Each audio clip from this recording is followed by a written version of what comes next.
warahmatullahi wabarakatuh.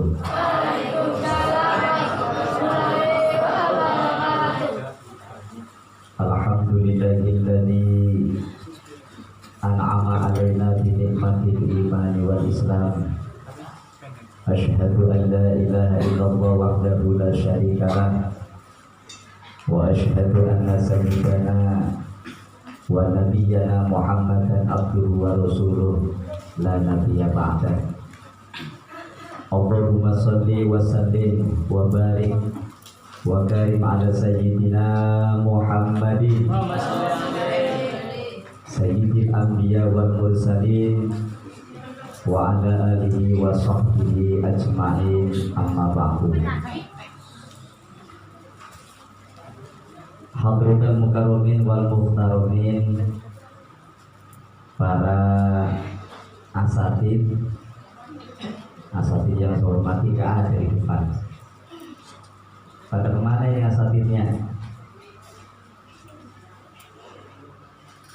Para asatid yang gak ada yang saya hormati, para bapak dewan guru, ada Pak Lutfi, ada Pak Andri ya, guru baru,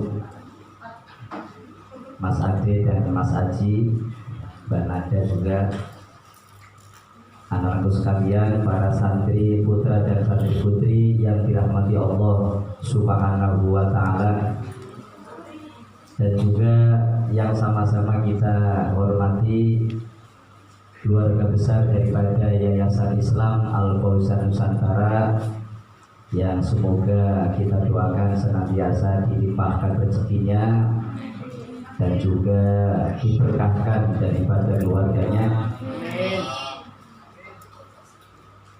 Hadirin para bapak, para ustadz, ustadzah, para santri sekalian yang dirahmati Allah Subhanahu wa Ta'ala. Tadi sudah menikmati hiburan ya. Senang apa senang? Melek apa melek? Ya, kalau sekarang bicara ilmu berarti jangan tidur ya. Kalau tadi kan sudah dihibur dengan berbagai macam penampilan, berbagai macam kreativitas teman-teman, sahabat-sahabat para santri. Sekarang kita mengambil hikmah daripada peringatan Hari Santri Nasional tahun 2020. Hadirin anak-anak sekalian, para santri, para bapak dan ibu guru yang saya hormati, menyambung daripada kalimat peringatan Hari Santri Nasional, ya, ini kita tidak lepas berbicara tentang perjuangan daripada para ulama, wabil khusus ulama-ulama pondok pesantren. Karena kalau kita melihat sejarah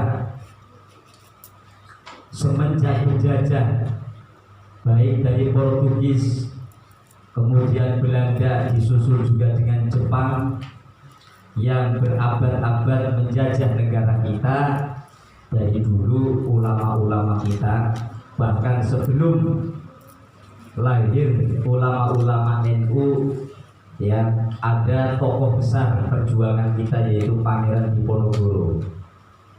Beliau ini hidup di abad di mana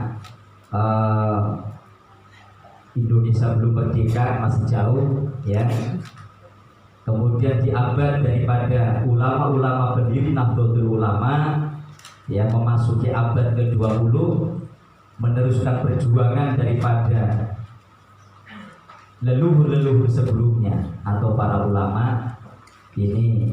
Alhamdulillah, para ulama sangat gigih dalam rangka menolak, dalam rangka mengantisipasi ya demi merdekanya Indonesia. Apa bentuk cinta? Bentuk daripada ulama itu cinta kepada negaranya, cinta kepada baladnya. Ini ditandai dengan ya hubul waton minal iman. Makanya kalau sekarang ada kalimat NKRI harga mati, itu nilai-nilai daripada harga mati itu sudah lahir semenjak ulama-ulama ini memperjuangkan daripada kemerdekaan bangsa kita, maka muncul Ki Haji Wahab Hasbullah untuk memberi semangat yang membara.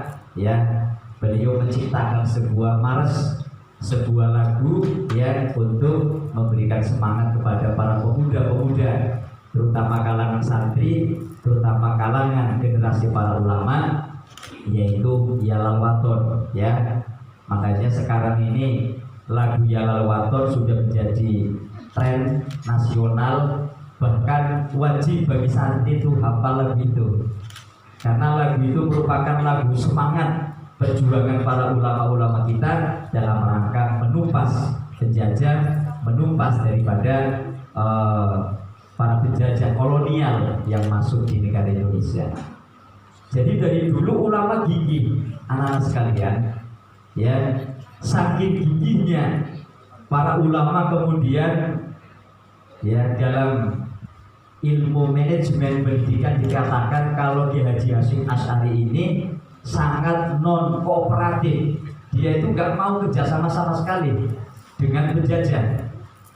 Maaf, berbeda dengan orang Muhammadiyah. Kalau orang Muhammadiyah, Al-Mukarram Ki Haji Ahmad Dahlan, beliau kooperatif. Dia itu aktif untuk bekerja sama dengan Belanda, walaupun tujuannya dalam rangka mengambil ilmunya Belanda. Tetapi orang NU, ulama-ulama NU itu sangat gak mau. Sampai-sampai ya dari ulama NU ini mengeluarkan sebuah fatwa bagaimana kehidupan kita ini pada waktu itu, pada zaman kolonial ini, masyarakat atau warga Islam ini jangan sampai mengikuti kehidupan pola-polanya para penjajah, para Belanda. Bukan hanya saja terpengaruh dalam persoalan keyakinan, tetapi juga sampai dalam taraf yang namanya pengaruh pakaian. Sehingga saat itu ya ulama kita sempat mengharamkan memakai dasi, memakai celana panjang, memakai jas, ya, walaupun itu menutup aurat. Karena budaya memakai dasi, budaya memakai celana panjang, ya kalau santri salaf itu biasanya agak anti dengan celana panjang. Pakaian jas yang sekarang biasa dipakai para asatidz ya, itu dulu sempat diharamkan. Para ulama berlandaskan man tasyabbaha biqaumin fa huwa minhum. Barang siapa yang menyerupai daripada sebuah kaum, berarti dia bagian dari mereka.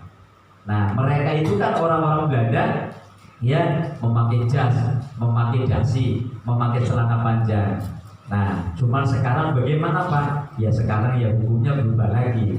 Ya, al-adatu muhakkamah.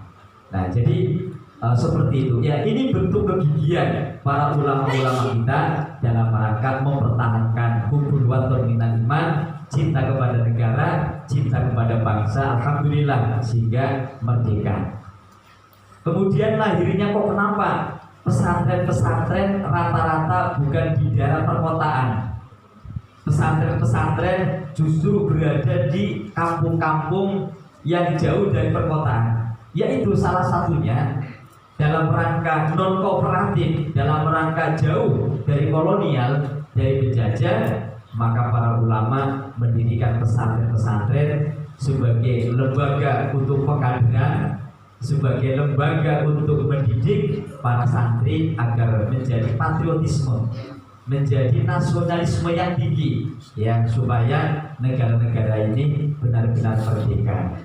Nah, sehingga lahir pesantren-pesantren seperti di Jombang, ya, tepatnya itu di Desa Gedangan yang didirikan oleh Ayahanda Hadratus Syekh Ki Haji Hasyim Asy'ari. Nah, itu di daerah Jawa Timur. Kemudian lahir pondok-pondok pesantren lagi. Jadi kita berbicara hari santri ini ada hubungannya dengan lahirnya pesantren-pesantren ya, yang didirikan oleh para ulama-ulama Nusantara. Hadirin anak-anakku sekalian yang dirahmati Allah Subhanahu wa taala. Nah, sekarang memasuki era kita, memasuki periode kita. Kita adalah sebagai para santri, kita sebagai pengikut para ulama, maka tugas kita adalah mempertahankan bagaimana supaya Indonesia tetap merdeka, Indonesia tetap jaya, Indonesia tetap berkah.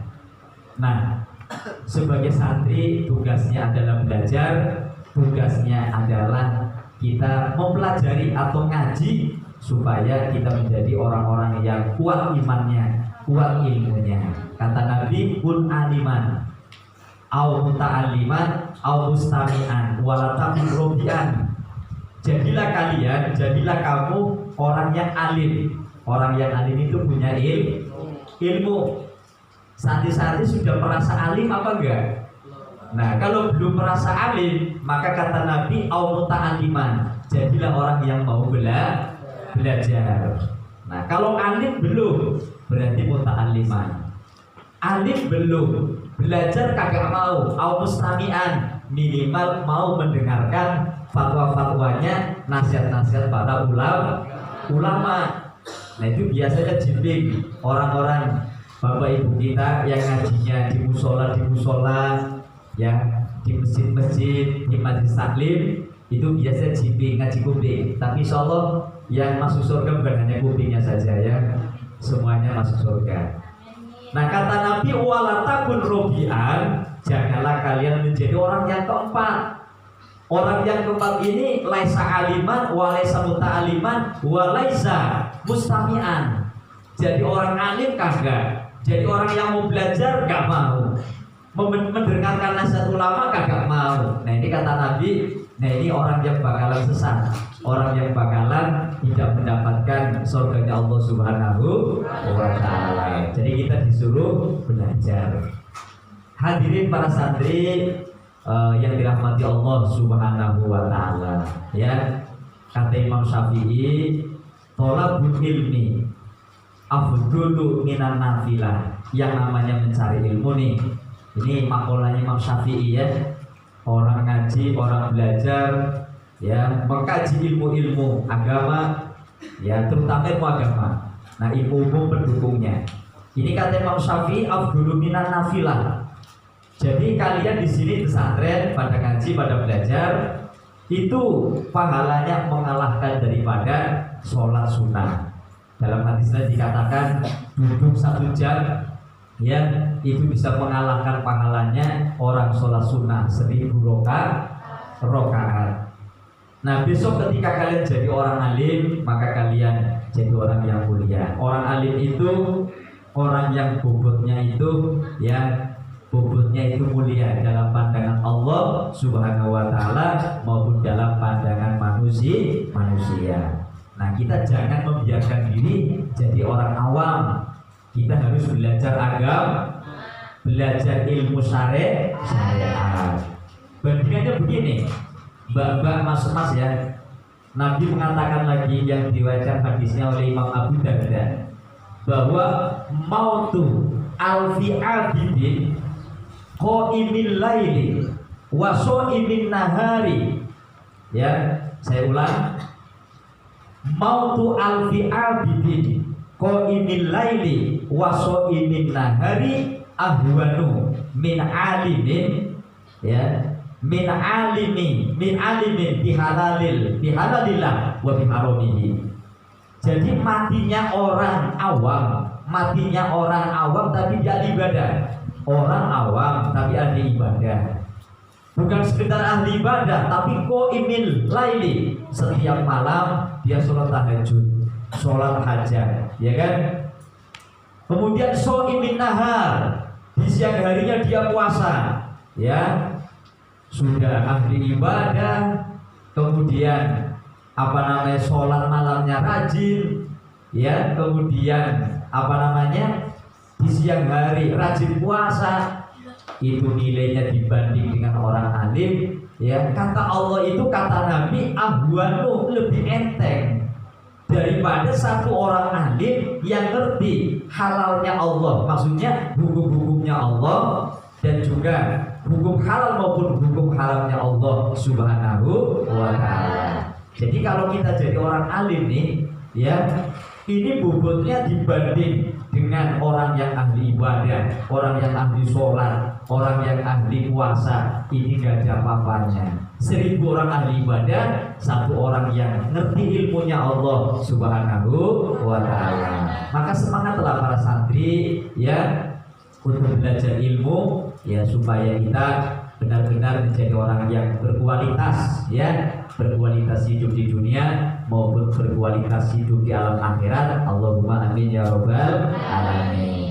Hadirin yang dirahmati Allah Subhanahu wa ta'ala. Kemudian setelah kita bicara tentang fadilahnya ilmu, fadilahnya orang alim ya, bagaimana metode, bagaimana cara-cara supaya kalian jadi orang sukses. Ya, ada satu makalah nih buat santri yang mengatakan demikian. Al-mukhtasatu bil muta'allimi minat taufiqi arba'atu asya. Nasihat khusus bagi orang santri yang pengen sukses, kata makalah ini ada 4. Yang pertama apa? Zaukun qorihatun. Zaukun qorihah ini maknanya akal pikiran yang jernih.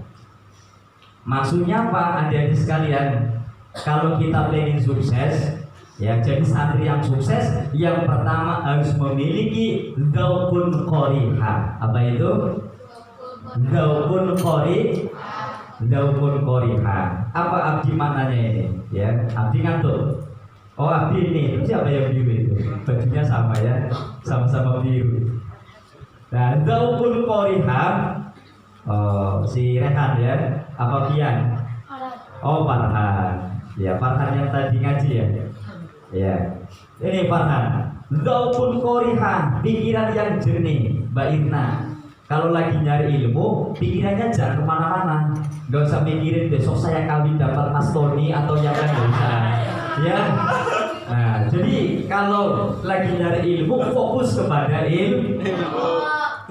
Kalau Mbak Nanda mau wajar udah dewasa ya, mau jadi ustadzah. Nah, kalau Mbak Irna kan belum ya.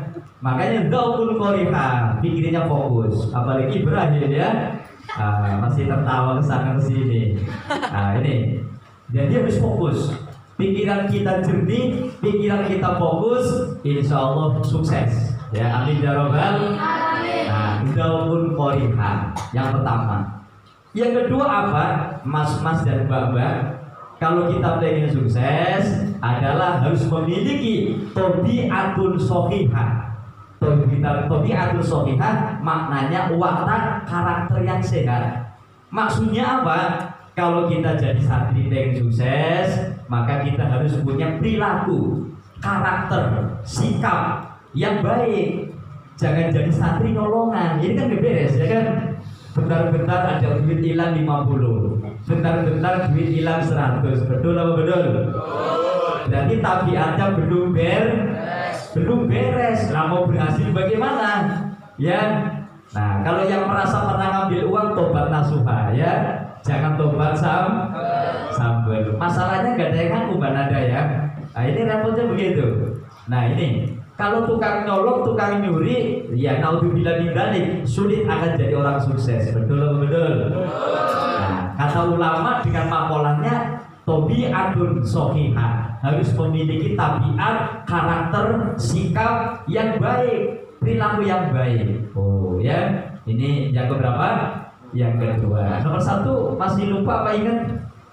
Ingat apa lupa? Zaukun qorihah. Yang kedua tabiatun shahihah. Nah, yang ketiga ini ya, ini kayaknya nggak asing karena ada nama di antara santri putri ya. Tapi mungkin bukan pakai kalau santri putrinya pakai ain, kalau di sini pakai hamzah. Apa itu? Inayatun maliyah. Mbak Inayah ternyata. Kalau Inayah pakai ain ya. Ya, kalau ini pakai hamzah. Kalau inayah pakai ain maknanya pertolongan. Tapi inayatun maliyah pakai hamzah maknanya adalah motivasi yang bijak. Ya, inayah itu maknanya motivasi kalau pakai hamzah. Pendorong, penyemangat.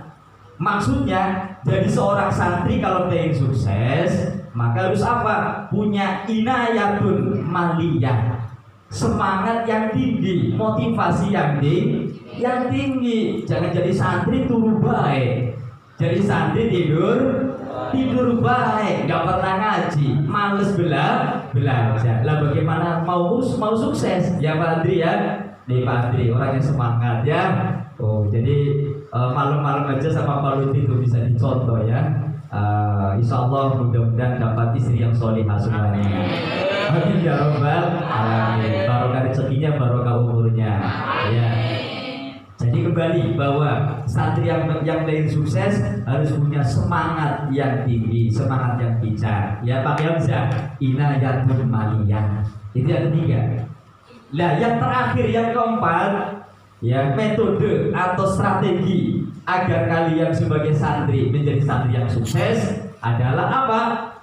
Wa mu'allimun dun nasihat. Harus memiliki atau adanya guru yang memberikan nasihat. Maknanya apa? Kalau pengen jadi santri yang sukses, santri yang ya bakalan beruntung, santri yang akan gemilang, harus mengikuti nasihatnya guru. Di sini ada kiai, ada ustadz, ada bapak ibu dan ibu guru. Ikuti nasihatnya, ya. Disuruh belajar, ya belajar. Suruh jamaah yang rajin. Disuruh jangan ngomong yang kotor atau ngomong yang jelek, ngomong yang kagak enak, kita ikuti, kita berhenti, tobat nasuha. Betul? Insya Allah santri yang patuh kepada gurunya, santri yang patuh kepada pengasuhnya, insya Allah besok bakalan jadi orang yang sukses. Allahumma amin ya Rabbal. Nah ini karena kita sebagai santri ya, nah harus hafal ya. Jadi satu, daumul qoriha. Apa itu artinya? Akal yang jernih, pikiran yang jernih, fokus pada belajar. Jangan belajar ingatnya ya orangnya di Tanjung Barat, pikirannya di Pasar Minggu, gitu ya. Orangnya di Jakarta, pikirannya ada yang di Brebes, di Tegal, di Pekalongan, di Tayem, ya kan? Nah, jadi fokus ya, yang jernih pikirannya. Yang kedua apa tadi? Tabiatun sahih. Nah, perilaku yang baik, perilaku yang sehat, karakter yang baik. Yang ketiga, inayatun maliyah. Apa itu artinya? Motivasi yang bijak atau adanya semangat di dalam belajar. Dan yang keempat, wa mu'allimun nasihat, yaitu adanya guru yang kita ikuti nasihatnya. Nah, kata ulama, ini makalah lagi ya. Nah, hayatul fata bil ilmi wal mal. Suksesnya seorang pemuda. Santri-santri kan rata-rata muda ya kan, walaupun tua tetap santri, bocah pondok gitu ya. Itu walaupun umpama ada orang pondok umurnya 50 tahun ya bilangnya anak santri walaupun 50 tahun. Jadi kalau santri itu muda-muda rata-rata ya, pencari ilmu itu rata-rata muda. Nah makalah ini mengatakan hayatul fata, kesuksesan kehidupan seorang pemuda bil ilmi wal mal. Suksesnya seorang pemuda karena dia memiliki ilmu, karena dia memiliki pengetahuan, karena ia memiliki wawasan ya. Wal mal harta ini maknanya harta ini maknanya adalah fasilitas. Jadi makanya yang namanya belajar itu perlu didukung dengan adanya fasilitas. Pengen ahli IT seperti Pak Lutfi harus ada laboratorium komputer. Ingin ahli matematika ya belajar itu harus ada praktek. Kayak ahlinya Pak Andri harus pakai alat-alat. Betul apa betul? Pengen ahli fikih, pengen alim ahli fikih, pelajari nahwunya, pelajari sorofnya, pelajari bahasa Arabnya, dan praktek-prakteknya perlu disediakan. Harus ada fasilitas. Ya ingat bahwa kalau pemuda yang pengen sukses harus bil ilmi wal mal, harus ada ilmu dan ada fasilitas. Makanya yang namanya orang nyari ilmu kagak bisa yang namanya gratisan. Betul apa betul? Pasti semurah-murahnya orang pondok, semurah-murahnya orang nyari ilmu pasti mengeluarkan biaya. Ya, tuh tanya Ustadz Haji, ya Ustadz Jawa nih yang nggak kelihatan, sama Ustadz Is yang nggak kelihatan juga ya, sama Ustadz Ade mana nih jadi operator ya. Nah, ini Pak Lutfi, Pak Andri semuanya kan pernah belajar, pernah kuliah, pernah mondok. Itu nggak ada yang namanya nyari ilmu gratisan, nggak ada. Mahalnya orang pengen sukses di dalam mencari ilmu, pasti dia mengeluarkan biaya. Betul. Makanya kalian bersyukur punya orang tua bisa ngasih biaya, bisa mendukung kalian semuanya. Terlepas apakah biayanya sedikit atau banyak, yang penting alhamdulillah kita semuanya ini bisa belajar di pondok pesantren ya. Nah itulah jadi tugas kita semuanya sebagai generasi penerus, sebagai generasi para ulama-ulama kita ya.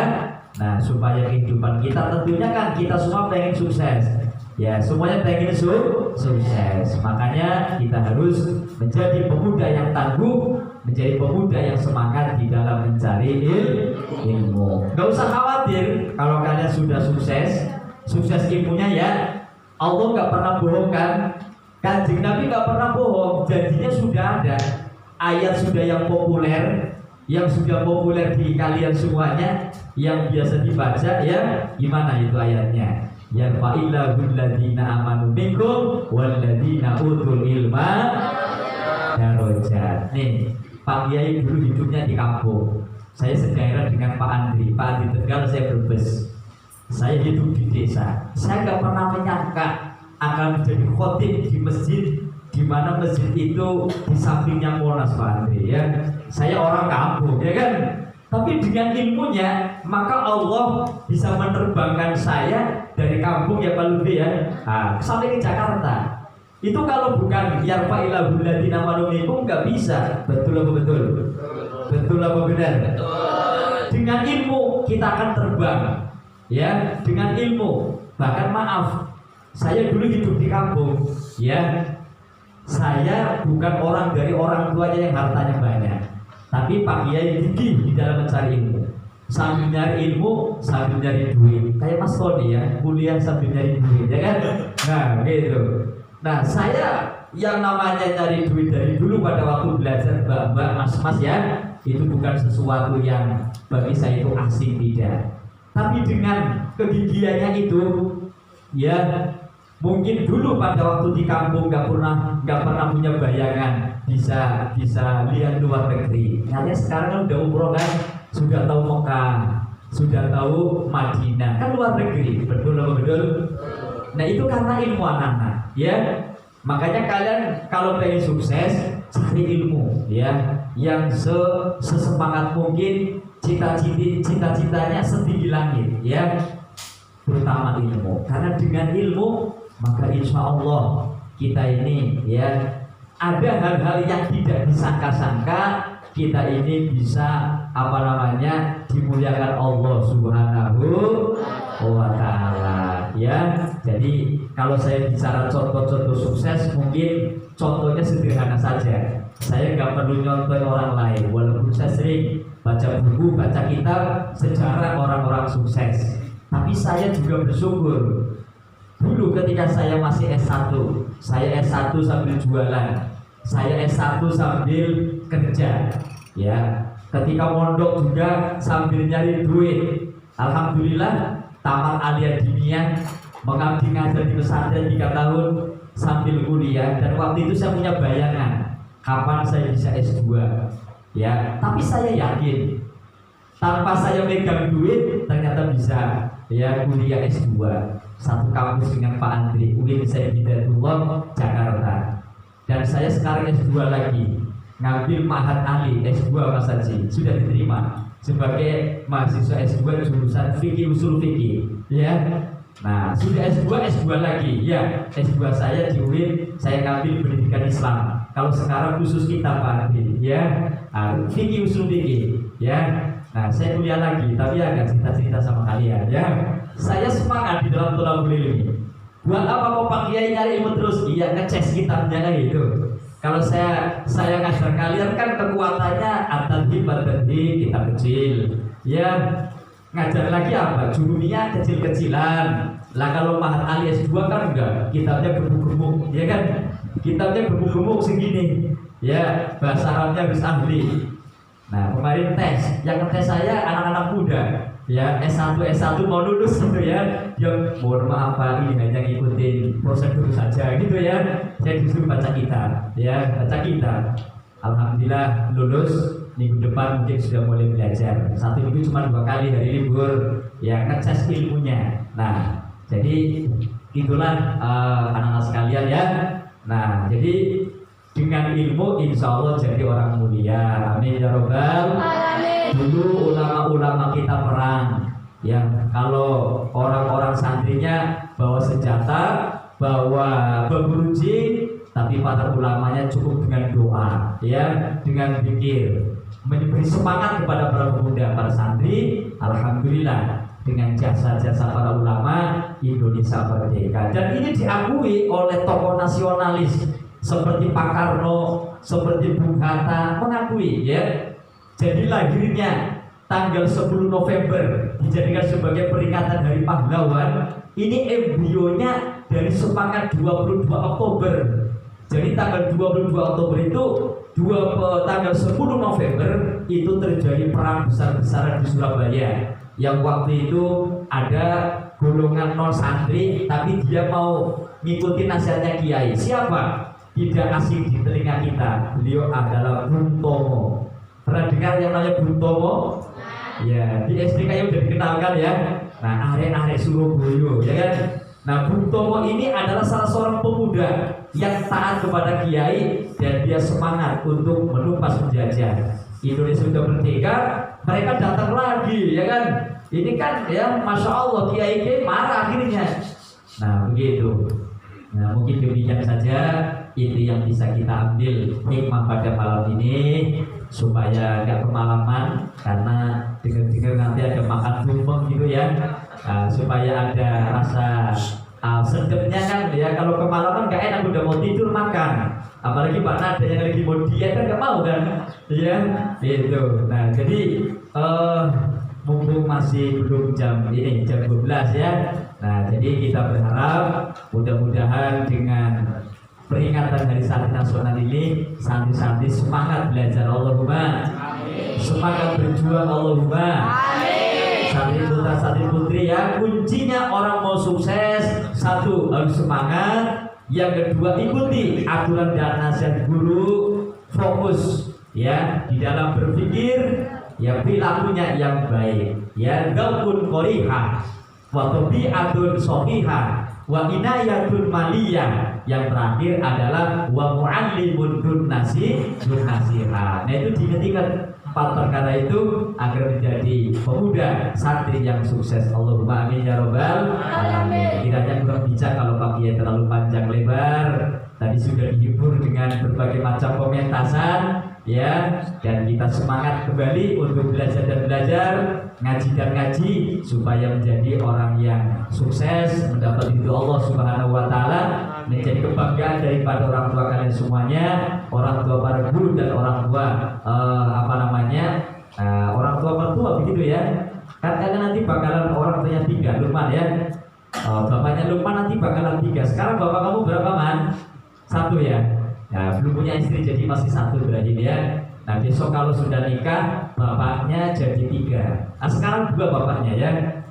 Katanya abuka salah satu, bapakmu ada 3. Yang pertama siapa? Man waladaka, orang yang telah melahirkanmu.